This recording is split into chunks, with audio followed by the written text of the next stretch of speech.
இது anniversary vlog கிடையாது. 7 வருஷத்துக்கு முன்னாடி என்னோட மேரேஜ் ரிசப்ஷனுக்கு கட்டியிருந்த சாரியை தான் இந்த ஒரு மேரேஜுக்கு கட்டியிருந்தேன். 7 வருஷமா ரொம்ப வெயிட்டா இருக்கும்னு நினைச்சு இதை யூஸ் பண்ணவே மாட்டேன். ஆனா கட்டினா நல்லா தான் இருந்துச்சு.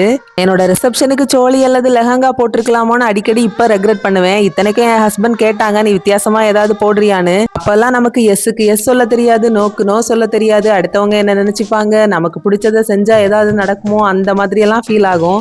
அதை புரிஞ்சு நம்ம எப்ப நடக்கிறோமோ நம்ம மனசு ரொம்பவே ரிலாக்ஸ் ஆகும். நம்ம ரெக்ரெட் பண்ண வேண்டிய தேவை கூட வராது மேக்சிமம். அப்புறம் என்ன, மேரேஜ் வீட்ல போய் நல்லா என்ஜாய் பண்ணிட்டு கல்யாணமும் முடிஞ்சாச்சு. அதுக்கப்புறம் நல்லா சாப்பிட்டுட்டு வீட்டுக்கு கிளம்பிட்டோம்.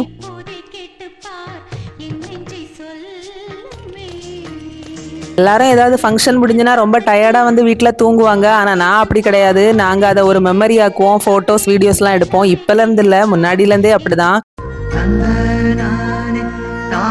க்ளோஸ் ரிலேட்டிவ் மேரேஜ், அதனால ரிசப்ஷனுக்கும் போய் ஆகணும். நைட்டு ரிசப்ஷனுக்குமே போயிட்டோம்.